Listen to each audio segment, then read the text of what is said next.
सुजानगढ़ का सोमू अपनी पत्नी मालती के साथ रहता था। वो बड़ा ही दयालु और परमेश्वर में विश्वास रखने वाला व्यक्ति था। दोनों पति पत्नी हमेशा सबकी मदद के लिए तैयार रहते थे। एक दिन सोमू के दरवाजे पर गांव के शंकर ने आवाज दी, सोमू भैया, कहाँ हैं आप? जल्दी बाहर आइए। क्या बात है शंकर, तुम इतने परेशान क्यों लग रहे हो? भैया, मेरे पिताजी की तबीयत बहुत खराब है। अब लगता है कि वो और नहीं बचेंगे। ऐसा क्यों कह रहे हो शंकर? तुम उन्हें शहर के अस्पताल में लेकर जाओ। भैया, शहर के अस्पताल में इलाज कराने के लिए ना ही मेरे पास पैसे हैं और ना ही मेरी इतनी औकात है। अंदर से मालती बाहर आती है। शंकर भैया, ये लीजिए पैसे और आप दोनों तुरंत पिताजी को लेकर डॉक्टर के पास शहर जाइए। मालती भाभी, ये पैसे और आपको मेरे पिताजी के बारे में कैसे पता चला? अभी थोड़ी देर पहले शांति जी आई थी। उन्होंने मुझे आपके पिताजी की तबीयत के बारे में सब बता दिया। मैं ये पैसे लेकर आपके ही घर आने वाली थी। शंकर, जल्दी करो, हमें देर नहीं करनी चाहिए। भैया भाभी, मैं आप दोनों का एहसान कैसे उतारूंगा? ये सब बातें बाद में करना, अभी शहर के लिए निकलते हैं। सोमू शंकर के साथ उसके पिता को लेकर शहर के अस्पताल में जाता है और कुछ दिनों में ही शंकर के पिता ठीक होकर गांव वापस आ जाते हैं। भैया, पिताजी अब बिल्कुल ठीक हैं। डॉक्टर ने भी कहा है कि अब डर की कोई बात नहीं है। ये तो बहुत अच्छी बात है। उम्र है तो कुछ ना कुछ लगा ही रहता है। बस उनकी सेवा करो और उन्हें खुश रखो। भैया, अगर आप लोग नहीं होते तो आज मैं अनाथ होता। अरे तू कैसी बातें कर रहा है? हम सब एक परिवार ही तो हैं। भैया, सही कहते हैं गांव वाले कि आप और भाभी दोनों इस गांव के लिए भगवान हैं। हमेशा सबकी मदद करते हैं। हमारा तुम सबके अलावा और कोई नहीं है। सोमू और मालती को कोई औलाद नहीं थी, जिसके कारण वो दोनों बड़े दुखी रहते थे। ऊपर से कभी न कभी गांव का कोई व्यक्ति उन्हें संतान न होने का ताना दे ही देता था। सोमू एक दिन सुबह सुबह बाजार की तरफ जा रहा था। तभी रास्ते में उसे गांव का मस्खरा कनुआ नाई मिल गया। अरे सोमू भाई, सुबह सुबह कहाँ जल्दी है आज? अरे भाई, बस जरा बाजार की तरफ जा रहा था। अच्छा, मैं तो अपने बेटे का आज 6ठी कक्षा में दाखिला करवा के आ रहा हूँ। बड़ा होनहार है मेरा पप्पू। बहुत मुबारक हो कनवा भाई। अच्छा, चलता हूँ। बुरा मत मानना भाई, हो सकता है मालती भाभी में कोई कमी हो। मेरी बात मानो तो दूसरा विवाह रच लो, संतान सुख तो मिलेगा। अपनी राय अपने पास रखो कनवा, हटो मेरे आगे से। गुस्सा क्यों होते हो भाई? भलाई का जमाना गया, मुझे क्या, रहो बे औलाद। सोमू और मालती दोनों की गृहस्थी धन धान्य से भरी हुई थी, लेकिन जब वो अपने आसपास के घरों में बच्चों की किलकारियां सुनते तो बड़ा उदास हो जाते। हमेशा भगवान से यही प्रार्थना करते, भगवान हमें एक संतान दे दो। एक दिन देवी माँ ने उनकी प्रार्थना सुनी और दर्शन दिया। मैं तुम दोनों की प्रार्थना और भक्ति भाव से बहुत प्रसन्न हूँ। तुम दोनों दिन रात किस चीज की इच्छा करते हो, मैं वो भी जानती हूँ। इसलिए मैं तुम्हें पुत्रवान होने का आशीर्वाद देती हूँ। लेकिन ये पुत्र तुम दोनों के पास सिर्फ 18 वर्ष की आयु तक ही रहेगा। जिस दिन इसकी आयु 18 वर्ष हो जाएगी, उस दिन आधी रात के समय इसकी मृत्यु हो जाएगी। माँ, आप ये कैसा वरदान दे रही हैं? एक तरफ तो आप हमें संतान होने का आशीर्वाद दे रही हैं और दूसरी तरफ आप हमें ये भी बता रही हैं कि वो सिर्फ 18 वर्ष की आयु तक जीवित रहेगा। सोमू, जो पुत्र तुम्हारे घर में जन्म लेगा उसकी सृष्टि पर सिर्फ 18 वर्ष की आयु ही बाकी है, इसलिए वो अपनी उतनी ही आयु तक इस पृथ्वी पर जीवित रहेगा। माँ, ये कैसा न्याय है? सोमू, इस पुत्र से तुम्हारा कई जन्मों का नाता था। उसने अपने सारे ऋण चुका दिए, लेकिन एक छोटा सा ऋण बाकी रह गया, जिसकी वजह से वो तुम्हारे घर में 18 वर्ष के लिए फिर से आएगा और अपने बचे हुए उस ऋण को खत्म करेगा। माता, आप ऐसा अनर्थ ना करें। मैंने तुम्हें वरदान दे दिया है और अब ऐसा ही होगा। इतना कहकर देवी माता वहां से अंतर्ध्यान हो गईं। सोमू ने मालती को सारी बात बताई।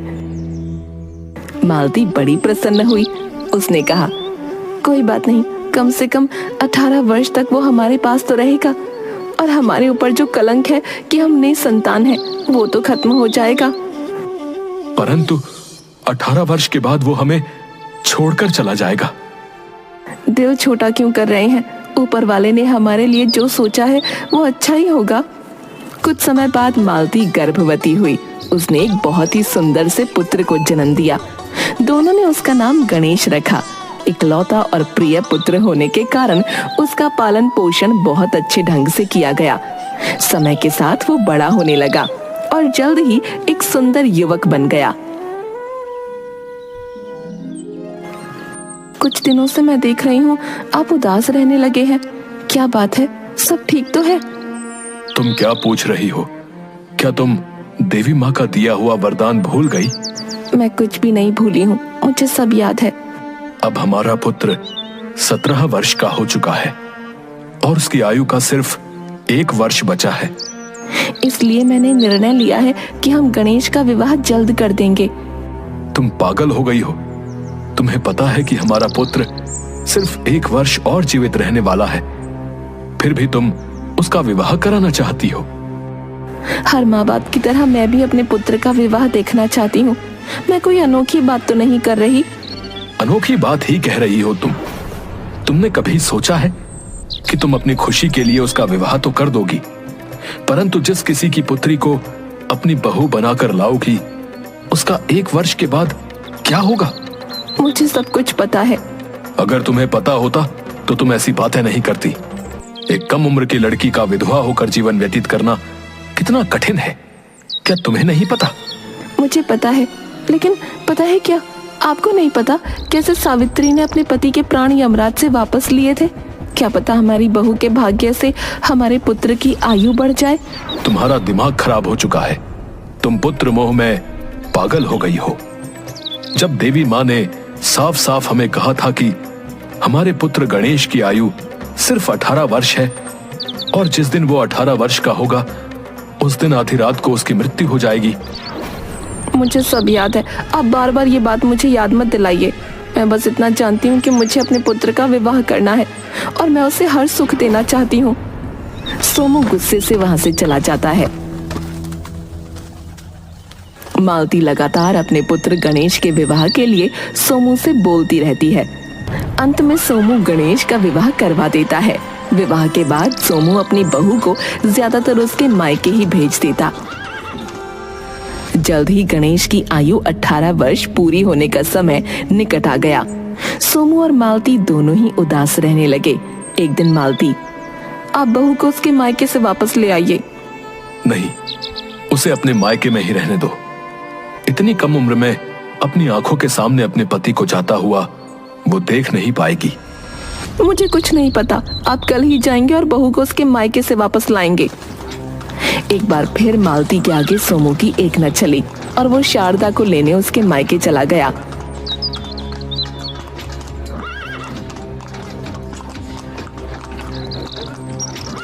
रास्ते में सोमू एक पेड़ के नीचे बैठकर जोर जोर से रोने लगा। पिताजी, क्या बात है? आप जब से मुझे लेने आए हैं तब से मैं देख रही हूँ आपका व्यवहार कुछ बदला हुआ सा है। आप रो क्यों रही हैं? क्या आपको कोई तकलीफ हो रही है? तकलीफ तो बहुत हो रही है बहू, मैं तुम्हें क्या बताऊं? पिताजी, आप मुझे बता सकते हैं, क्या पता मैं आपकी कोई मदद कर सकूं? बेटा, बताना तो तुम्हें होगा ही, क्योंकि अगर तुम्हें नहीं बताऊंगा तो जी नहीं पाऊंगा। मुझे माफ कर दो, मैं तुम्हारा गुनहगार हूँ। आप ऐसा क्यों कह रहे हैं पिताजी? मैं सच कह रहा हूँ। मालती की ममता में अंधे होकर मैंने तुम्हारे साथ बहुत बड़ा अन्याय किया है। पिताजी, जो भी बात है साफ साफ बताइए। सोमू शारदा को गणेश से जुड़ी सारी बातें सच सच बता देता है। थोड़ी देर मौन रहने के बाद शारदा सोमू से कहती है, पिताजी, मुझे आपसे या माँ जी से कोई शिकायत नहीं है। मैं माँ जी का दिल भी समझती हूँ। मैं ये तो नहीं जानती कि मैं सावित्री माँ जैसी पतिव्रता हूँ कि नहीं, लेकिन इतना जरूर जानती हूँ कि मैं अपने पति के प्राणों के लिए किसी से भी लड़ सकती हूँ। बेटा, हमारे घर में कभी किसी चीज की कोई कमी नहीं। परंतु एक विधवा का जीवन जीना बहुत कठिन होता है। मुझे माफ कर दो। पिताजी आप बिल्कुल परेशान मत होइए, मुझे 4 चीजें लाकर आज शाम को ही दे दीजिएगा। बेटा 4 क्या 5 चीज मांग लो, जो चाहिए वो सब मांग लो, मैं तुम्हें सब कुछ ला कर दूंगा। हमारे पास भगवान का दिया सब कुछ है, बस एक भाग्य की कमी है और वो किसी बाजार में नहीं मिलता। पिताजी आप परेशान मत होइए, आज शाम को आप मुझे एक दिया, एक जल का कलश, थोड़ा अनाज और एक गाय लाकर दे दीजिएगा। ये सब तो मैं तुम्हें घर पहुंचकर ही मंगवा के दे दूंगा। शाम होने से पहले ही वो घर पहुंच गए।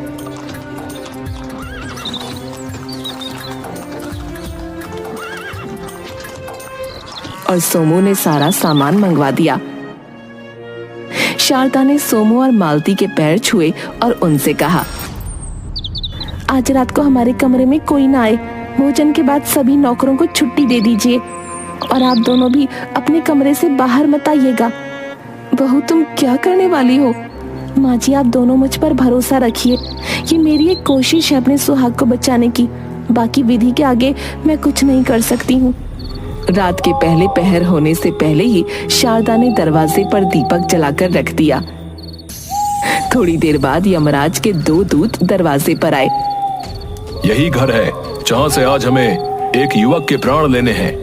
ठीक है, तो जल्दी घर के अंदर प्रवेश करते हैं और अपना काम करके आगे निकलते हैं।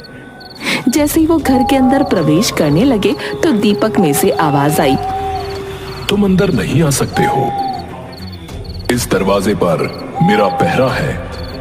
यदि तुमने जबरदस्ती यहाँ आने की कोशिश की तो मैं यहाँ पर आग लगा दूंगा और उस आग में तुम दोनों को भी जला दूंगा। जब तक मैं यहाँ हूं तुम इस घर के दरवाजे के अंदर प्रवेश नहीं कर सकते हो। नहीं नहीं, तुम ऐसा कुछ भी मत करना, यह तो यमराज का आदेश है। हम तो सिर्फ उनके आदेश को पूरा करने आए हैं। वो मुझे पता है, परंतु मुझे इस द्वार पर पहरेदारी के लिए रखा गया है, इसलिए तुम्हें इस घर में प्रवेश करने से पहले मुझ में प्रवेश करना होगा। दोनों दूत डर गए और वहां से वापस चले गए। थोड़ी देर के बाद शारदा ने दरवाजे पर जल से भरा कलश रख दिया। यमराज ने फिर से 4 दूतों को वहां भेजा। वो जैसे ही अंदर प्रवेश करने लगे, कलश में से आवाज आई, यहाँ पर मेरा पहरा है और मेरी उपस्थिति में तुम इस दरवाजे के अंदर प्रवेश नहीं कर सकते हो। अगर तुमने जबरदस्ती अंदर जाने की कोशिश की तो मैं हमेशा के लिए कहीं छुप जाऊंगा और तुम सब बिना जल के मृत्यु को प्राप्त हो जाओगे। नहीं नहीं, आप ऐसा मत कीजिएगा, हम तो सिर्फ यमराज के आदेश का पालन करने आए थे। अगर आप ऐसा चाहते हैं तो हम बिना प्राण लिए ही यहाँ से वापस लौट जाते हैं। जैसे ही दूत वहां से वापस गए, शारदा ने दरवाजे पर अनाज रख दिया। अब यमराज ने प्राण लेने के लिए 8 दूतों को भेजा। वो जैसे ही दरवाजे के अंदर प्रवेश करने लगे, अनाज ने कहा, इस दरवाजे पर मेरा पहरा है। अगर तुम जबरदस्ती अंदर जाने की कोशिश करोगे तो मैं हमेशा के लिए धरती के अंदर समा जाऊंगा और कहीं पर भी तुम्हें अनाज की प्राप्ति नहीं होगी और तुम सब भूखे मर जाओगे। नहीं नहीं, आप ऐसा मत कीजिएगा, हम तो सिर्फ यमराज के आदेश का पालन करने आए थे। अगर आप ऐसा चाहते हैं तो हम बिना प्राण लिए ही यहाँ से वापस लौट जाते हैं। जैसे ही दूत वहां से गए, शारदा ने गाय माता को दरवाजे पर खड़ा कर दिया। इस बार यमराज ने प्राण लेने के लिए 16 दूतों को भेजा। जैसे ही वो अंदर जाने लगे, गौ माता ने कहा, संभल जाओ, इस दरवाजे पर मेरा पहरा है और मेरे होते हुए तुम इस दरवाजे के अंदर नहीं जा सकते हो। अगर तुमने ऐसा किया तो मैं तुम्हें श्राप दे दूंगी और तुम सदा के लिए पशु बन जाओगे। नहीं नहीं, आप ऐसा मत कीजिएगा, हम तो सिर्फ यमराज के आदेश का पालन करने आए थे। अगर आप ऐसा चाहते हैं तो हम बिना प्राण लिए ही यहाँ से वापस लौट जाते हैं। और यमराज को जाकर सारी बातें बताते हैं। ठीक है, अब गणेश के प्राण लेने मैं स्वयं जाऊंगा और देखता हूं मुझे उसके प्राण लेने से कौन रोकता है।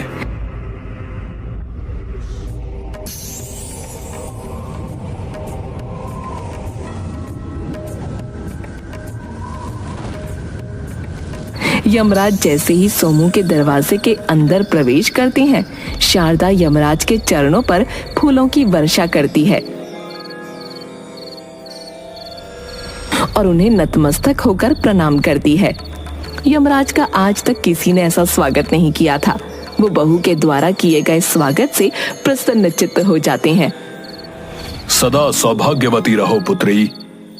क्षमा करें भगवान, परंतु आपका आशीर्वाद सत्य नहीं है। आप मुझे झूठा आशीर्वाद दे रहे हैं। ये तुम क्या कह रही हो? हम यम हैं और हमारे मुख से निकले हुए शब्द सदा सत्य ही होते हैं। महाराज, आप यहाँ मेरे पति के प्राण लेने आए हैं। यदि आप उसके प्राण लेकर जाएंगे तो मैं सौभाग्यवती कैसे रह सकती हूँ? पुत्री, तुम बहुत ही समझदार हो और तुमने ये सब अपने प्राणों की नहीं, अपने पति के प्राणों की रक्षा के लिए किया। मैं तुमसे बहुत प्रसन्न हुआ। तुम सदा सौभाग्यवती रहोगी और सौभाग्यवती ही इस लोक को छोड़कर जाओगी। ऐसा कहकर यम देवता वापस चले गए। सुबह सोमू और उसकी पत्नी ने जब अपने पुत्र को जीवित देखा और बहू ने रात की सारी कथा उन्हें बताई तो वे दोनों बहुत खुश हुए और उन्होंने शारदा को गले लगा लिया। बेटा, तुमने मुश्किल समय में संयम और समझदारी के साथ काम लिया और ये साबित कर दिया कि सावित्री हर युग में पैदा होती है। हम और हमारा बेटा बहुत भाग्यशाली हैं जो हमारे घर में तुम्हारे जैसी बहू आई। हम धन्य हुए बहू, हमारा जीवन धन्य हुआ। पिताजी, माँ, ये सब क्या हो रहा है? कोई मुझे बताएगा? शारदा, माँ, अरे तुम सब लोगों की आंखों में आंसू क्यों हैं? अब तुझे कुछ जानने की आवश्यकता नहीं है बेटा। साक्षात देवी स्वरूप कन्या से तुम्हारा विवाह हुआ है। उसके बाद सब लोग आपस में गले मिलते हैं और खुशी से जीवन यापन करते हैं।